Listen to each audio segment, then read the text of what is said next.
At precisely 7:38 p.m., the lights in all 80 luxury smart villas blinked, went dark, and along with them every thermostat, wine cooler, and bidet in the exclusive gated community of Silverstone Estates. The abrupt blackout engulfed the entire neighborhood like a ravenous shadow, leaving only the dim screens of fading smartphones, and the unified shock of residents who had never known real discomfort. Chaos broke out quicker than anyone could mutter. Homeowners Association. Intelligent ovens wailed their final alerts in a symphony of digital agony. A voice cried out in authentic fright, "My Tesla won't charge." The groan of motorized gates coming to a stop reverberated down the roads as alarm systems shut down in sequence.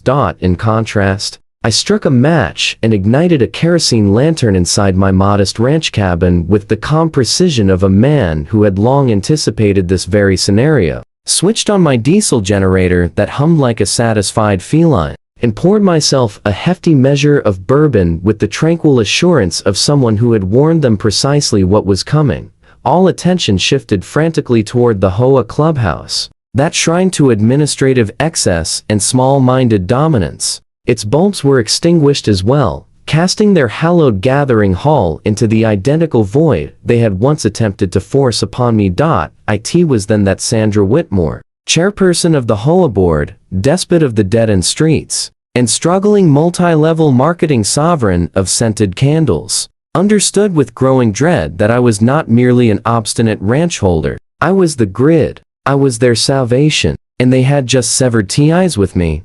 I'm Logan Price, and this is the tale of how one power-obsessed HOA president discovered that true power occasionally stems from literal electricity. I'm a former electrical engineer, now mostly retired, and steward of my late grandfather's lakeside ranch, a parcel he purchased in 1965 when this region was simply untamed fields and promise. That was far earlier than Silverstone Estates, with its affected artisan pet parks and contemplation gardens, had even appeared in any developer's vision. My property occupied what the power companies term a critical junction, the precise location where the HOA's buried electrical supply ran straight through an easement granted 40 years prior. It had been a straightforward deal that functioned flawlessly for generations. The cables crossed my land. I granted entry for the utility crews, and everybody received their power without complication. It remained unproblematic until I chose to upgrade and mounted solar arrays on my barn roof, installed a cutting-edge battery bank in my equipment shed, and erected a fresh building to maximize my energy efficiency and shrink my environmental impact. That's when Sandra Whitmore, in her full, spray-tan splendor, charged me with what she labeled unauthorized electrical tampering. She appeared on my doorstep, gesturing wildly with her acrylic nails as she proclaimed my installation an act of aesthetic sabotage against neighborhood guidelines. She demanded in a piercing tone that I instantly sever ties from what she repeatedly referred to as her grid, as though she individually possessed the power network. Her complexion shifted to a fascinating violet hue when I clarified that I wasn't linked to her grid, rather, her grid depended on passage through my land. Sandra produced what she termed an official cease and desist letter, printed on HOA stationery she had evidently created herself, using excessive fonts and decorative clip art frames. The paper alleged my renewable system was generating a magnetic field imbalance across the enclave, though I strongly suspected she had simply searched for impressive-sounding jargon and pieced it together.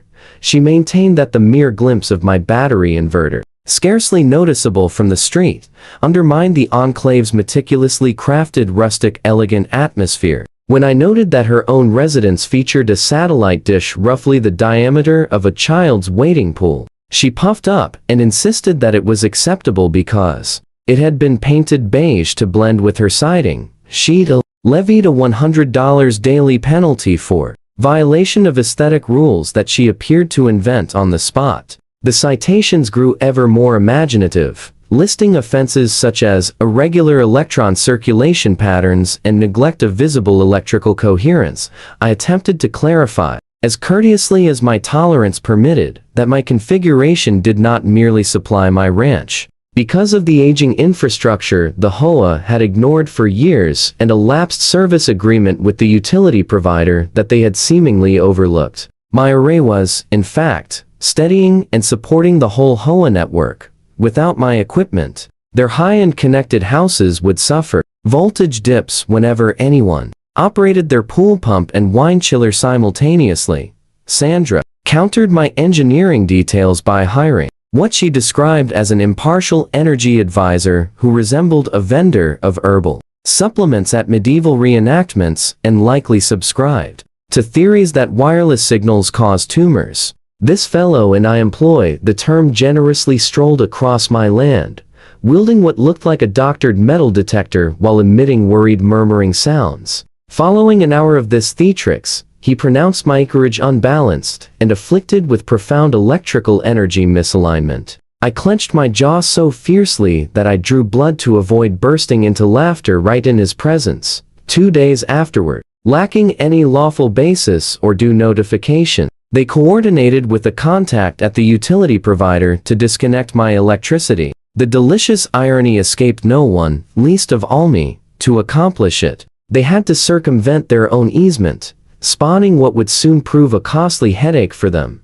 I observed from my window as Sandra oversaw the operation, nearly prancing with delight as the service vehicle departed. She actually snapped a selfie before my now dim residence, undoubtedly destined for the HOA Facebook page. Accompanied by some snide remark about upholding community values, I extended them a courteous warning because, contrary to what Sandra would later allege in her emotional board testimony, I am not heartless. I dispatched a meticulously phrased email to the full HOA board stating, in accordance with your request and the measures executed today, I have discontinued providing supplementary power stabilization to the Silverstone Estates network. I strongly advise contacting your utility provider without delay to secure standalone backup alternatives, as my installation will no longer offset your infrastructural shortcomings. Best wishes with your forthcoming electrical requirements. They disregarded it entirely.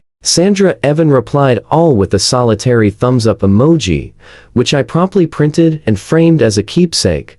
I doubt any of them grasped my meaning, or perhaps they assumed I was exaggerating. They were soon to discover that when an electrical engineer explains power systems to you, it pays to pay attention. Then arrived the season's initial genuine heatwave, a merciless run where temperatures soared past 100 for 3 consecutive days. Every resident in Silverstone Estates dialed their air conditioners to polar extremes. Demand surged explosively, and absent my configuration, delivering voltage regulation and load distribution to their strained setup. The foreseeable occurred. The primary transformer at the key junction overheated, triggering a domino collapse as elegant as it was inevitable. Boom! The explosion reverberated over the lake like thunder on a cloudless afternoon.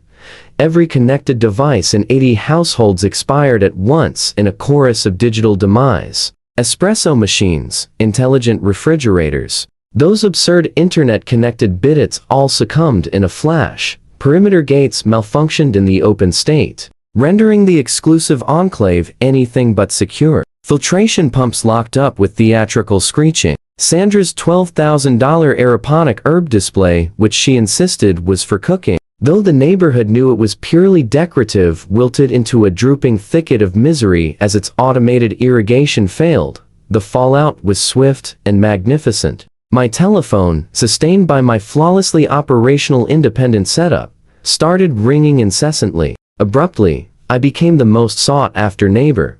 Board members who had ignored me for half a decade now pleaded for me to temporarily restore auxiliary power sharing. They tossed around terms like vital infrastructure collaboration and urgent mutual aid protocols, as if corporate buzzwords could magically resurrect their current. Sandra herself appeared on my doorstep the following dawn, her typically impeccable coiffure disheveled from a sweltering, sleepless night. She proposed to reassess the appearance of my equipment building in a sincere spirit, her tone wavering as she spoke. In the background, a procession of exasperated Tesla drivers had realized their premium electric cars had become pricey yard decorations. The pleading in her gaze nearly stirred pity in me. Nearly.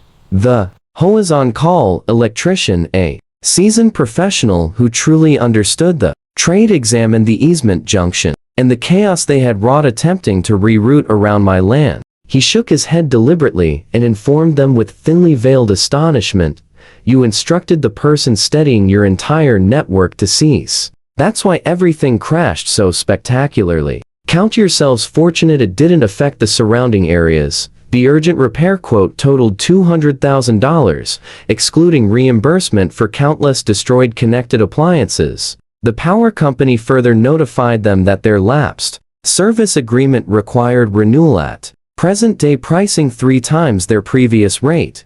The expressions on the directors' faces, as the full scope of their blunder dawned, were beyond value. I might have captured a discreet photograph from my window for private archives.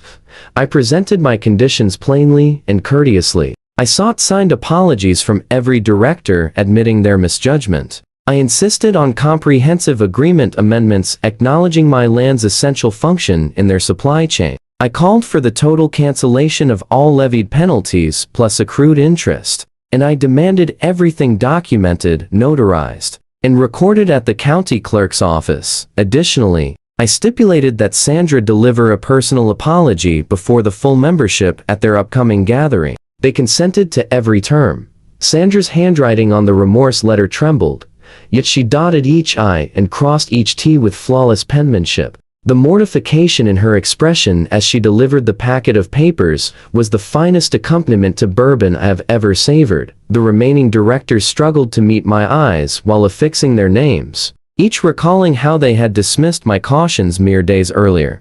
I restored service gradually, with the flair of a seasoned conductor, one sector at a time, inserting deliberate intervals for effect. I began with the clubhouse, then progressed through the streets, prioritizing those who had treated me most kindly over time. Sandra's cul-de-sac inexplicably ranked dead last, a detail she registered but wisely left unmentioned, the gratitude evident as lights reignited throughout homes bordered on heartwarming. Sandra attempted to express appreciation before the assembled board at the subsequent session, dutifully fulfilling my mandate for public contrition. Her scripted remarks about gaining important insights into facility oversight resembled a coerced confession. Upon conclusion, I rose and presented her with a bill for my newly established advisory services. The chamber fell hushed as she scanned the figures, her complexion draining through various pallors. I presently bill the HOA $1,800 monthly to utilize my stabilization array. They further compensate me handsomely per hour for upkeep, alongside on-call premiums that would impress even a plumber. The agreement, drafted with assistance from a highly entertaining attorney, is airtight and spans a decade with auto-renewal clauses. Sandra's faltering scented candle venture certainly cannot absorb the added burden. Explaining her transition from a luxury Audi to a pre-owned Honda, the directors even inquired whether I might contemplate a board seat, citing my engineering knowledge as beneficial for upcoming utility planning. I replied, deadpan, that I would sooner embrace a live high-voltage terminal than endure their sessions, though I valued the invitation. The uneasy chuckles that ensued implied uncertainty about my seriousness. Nowadays, I enjoy my dawn brew beneath the soft radiance of my photovoltaic illumination, while Sandra trots by my fence line, feigning obliviousness despite our mutual awareness. She has shed pounds from the strain, and her once confident stride has yielded to the slumped posture of one who absorbed a harsh lesson. Genuine authority derives not from regulations, penalties, or design codes. The upscale residences of Silverstone Estates now operate seamlessly, their serenity and luxury sustained by the very individual they once sought to disconnect. Each recurring payment deposited into my account reinforces that the sweetest retribution is sheer indispensability. The transformer purrs reliably across my terrain, and I have affixed a modest sign beside it declaring essential infrastructure. Refrain from provoking the proprietor. At the most recent HOA assembly I visited solely for amusement, they debated fresh policies promoting courtesy toward residents hosting key utility pathways. Sandra was obliged to recite the motion aloud, her delivery faltering on the phrase, indispensable community allies. The ballot was Naturally, unanimous. As the session adjourned, she hurried past me, yet not before I overheard her whisper a vow never again to challenge an engineer. The ultimate blow to Sandra's pride arrived when regional media covered the saga. The banner, HOA leaders botched power maneuver costs enclave thousands, featured an unflattering snapshot of Sandra taken during the outage. The piece exploded across online forums dedicated to association nightmares, enshrining Sandra as the emblem of executive excess. She endured official reprimand from the overseeing organization and was ousted in the subsequent ballot by a tally of 79-1. Her solitary supportive vote appeared half-hearted even to her. She lingered at the lectern as the outcome was announced, lips parting and closing silently like a stranded fish, struggling to accept that her era of dominance had concluded in utter abasement.